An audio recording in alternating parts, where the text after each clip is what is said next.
Hello, my name is Krista Kohler, and this is Helicopter Parenting. Let's put it to an end.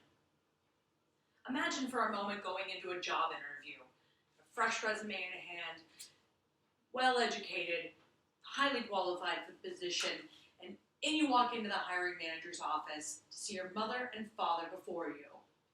Hi, honey, how are you? Good luck today. This may seem crazy to some of you, but not to all.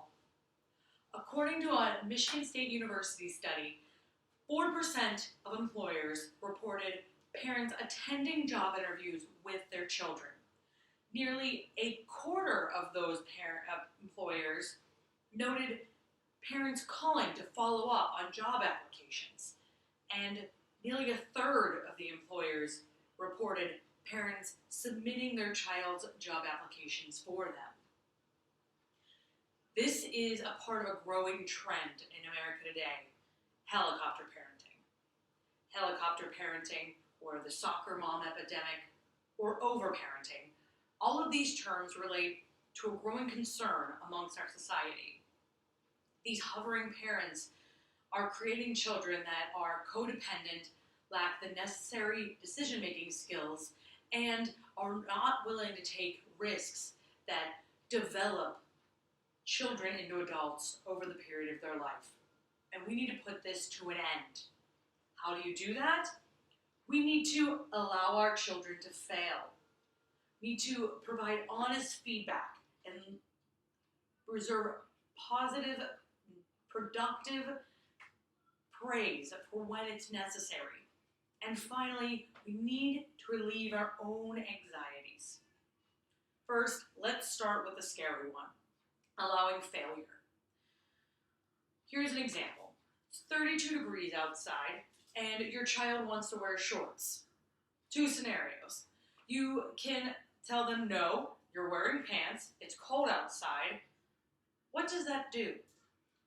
That questions the child's decision-making skills and becomes a scenario of because mom said so.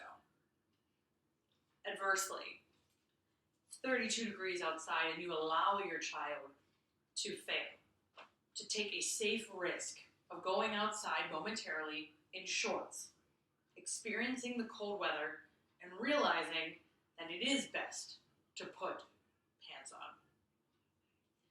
You've now developed their problem-solving skills and reinforced the idea of solid decision-making in their lives. Next, provide positive feedback and limit productive praise until when it's necessary. In a 2007 Columbia University study, it was actually found that children that are consistently told that they are smart avoid subjects that make them feel less than. Two scenarios. A child is great at math and lacks in reading and English. Well, if they're consistently told that they're smart, why do they need to improve in English? I mean, they're great at math already. I myself, great at math, not great in communications, English, speech. I could just avoid that and not grow as a human being. But because I'm already told that I'm smart. Children under the age of 6, or over the age of 6, I should say, actually find this to be a slight and a mark of their parents' low expectations. To reverse that, limit the positive praise, and they are smart when they achieve a goal, when they do well. Make smart, achievable, and remarkable statements instead. You did a great job on your homework. You worked very hard for that A in math. Those are very concrete and definite forms of feedback.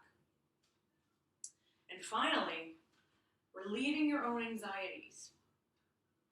It is actually found through overparenting and helicopter parenting that parents are the ones that suffer the most. Not the employers, not the children, but the parents. And it's best put by Debbie Pincus as a part of the Empowering Parents podcast. She says, Don't focus so much on your child's garden that you forget to tend to your own. And that's so true. You focus so much on your children achieving and doing so well that when they're no longer a part of your everyday life and go into adulthood, that there's a part missing. So instead, send them out on their own and develop your own life as well. Lenore Skenazy, the founder of the free-range children's movement, actually did a great experiment in 2008 where she let her child ride the New York City subway on his own. He knew how to read maps, he wanted to go, and she was highly confident that he would make it home. And at the time, New York City was the third lowest city with populations over 500,000, third lowest crime rate out of those cities, and 136th overall. She let him discover on his own and find his own path. And she dealt with those anxieties and relieved them and knew he would be safe.